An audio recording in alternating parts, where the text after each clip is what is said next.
Alright, before we get into this video, let's go through a quick scenario, okay? I'll be ordering a pizza and you'll be the pizza guy trying to remember and deliver me the perfect pizza, alright? Hey, is this the Bread Show Pizza? Yeah, it's the Bread Show Pizza. What's up? What do you need? I was interested in ordering one pizza, but it's a lot of us. We're all gonna be splitting this pizza. We all have very different views and characteristics. Oh yeah, I got you. Me, personally, I'm cool with just pepperoni on the pizza. But I only want pepperoni on 2 slices. For the next 2 slices, I want spinach. And then the final those 2 slices, we can't have any cheese on it no because sauce one on it person is because one definitely person's allergic to cheese, tomato. and it cannot touch any of the other slices. You've got to be kidding. Now, when you get that pizza to your house, do you think that you will be getting the pizza that you want? You would have gotten a jumbled up mess of that.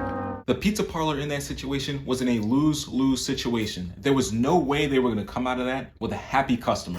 No way. These things are kind of similar in the world of video game remakes, remasters, not really ports, but I'm covering both remakes and remasters. You may have thought that pizza analogy was a way out of left field analogy, but really it's not. This is a pretty popular question on the internet, and I've seen a lot of different responses from a lot of different people. And hey everyone, hold your horses. Welcome to the Bread Show. My name is Kyle, and today we're going to be talking about what you look for in a good remake, and really how it's kind of an unfair situation for game studios to get what everybody likes. Some people say, I just want better graphics. Some people say, I just want respect to the original. Some people say, just get rid of all the glitches, but some people say only bring the fun glitches. And then other people want a combination of those two, and then other people want something totally opposite. It's just a total mess. And to be honest with you, that's not everything you can even do with a remake or a remaster.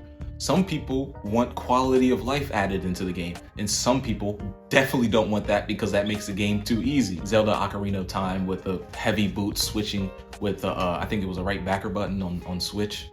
No, that wasn't on Switch, on 3DS. Some people will want studios to take down something like a convoluted crafting system, and then there's gonna be inevitably people that love the crafting system in that game, whether they thought it was convoluted or not. I don't even know what convoluted means. What does convoluted mean?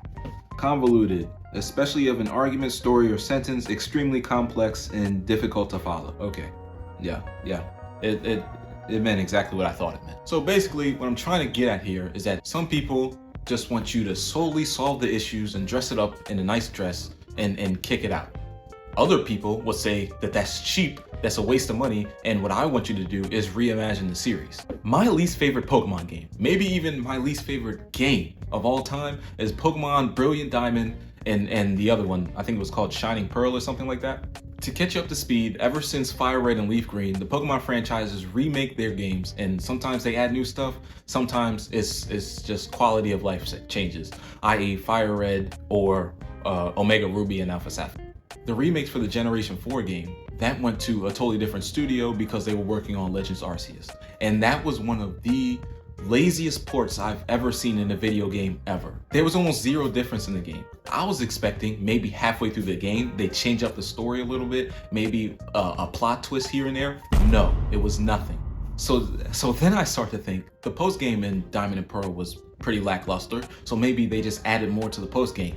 No, nothing. The only thing that they added in that game was basically making it Switch compatible, and your Pokemon followed you and the underground. Personally, I thought it was a lazy remake of the game. This wasn't a remaster. They didn't take the old game and they remade the game from the ground up. And personally, I think it was a safe option, yes, but a disappointing option nonetheless. I know it's from a different studio, but the Pokemon logo is still slapped on the front of that box, and we still bought it for the same price. And for the people that's all for remaking the game and changing the experience, even another Pokemon reference, Omega Ruby and Alpha Sapphire, that has mixed reviews. Some people didn't like the new one. And then even the Final Fantasy VII, one of the games that people said, okay, this remake got it right. There's a lot of people that were fans of the original Final Fantasy VII, and they don't like the new Final Fantasy VII because of the whole rehaul of the battle sequence. And to be honest with you, I like the Final Fantasy VII remakes, but I also see why people wouldn't like them as much. To say Final Fantasy VII had a respect for the original is true, but that's really all it had. They're changing the story, and one of the biggest plot points, no spoilers, but one of the biggest plot points that happened at the climax of the original games is seeming like it's going to be changed in the new remakes. which changes the story totally and completely. Obviously it changes the story totally and completely. Yes, it changes the story totally and completely. But no spoilers though. But then there's studios with their remakes that kind of toe the line. My prime example, Resident Evil 2. Resident Evil 2 remake came out in 2019. The original game, it came out in 1988. Now, no, the original game came out in 1998. The remake got a lot of cosmetic changes. Maybe there was different items or different types of enemies. I think Mr. X got smarter. Well, I know Mr. X got smarter in his AI capabilities. But then they ever so slightly changed the story. The way Leon and Claire end up meeting up is different from the 1998 game and the game that came out 21 years later. And that happened at the very start of the game. So they introduced the die-hard Resident Evil fan base by saying, we're not afraid to change some stuff. And then after that, they don't really change as much as like a Final Fantasy VII did.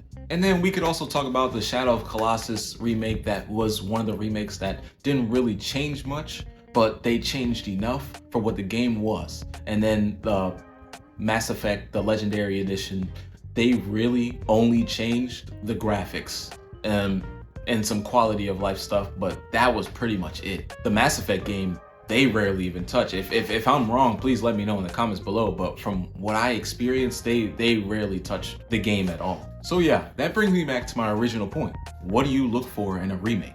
Do you look for a one-to-one like a Brilliant Diamond? Or do you look for a total rehaul like Final Fantasy VII? Or do you look for them towing the line like they did in a Resident Evil 2? Two of those remakes are some of the most highly touted remakes of our generation. And then one is, you know, one. But yeah, how do you think game developers kind of handle this? How do you think they toe this line? Please let me know in the comments below. Thank you for staying this long. Thank you for watching. Please like, please comment, please subscribe. It really helps the channel out. And yeah, man, peace out.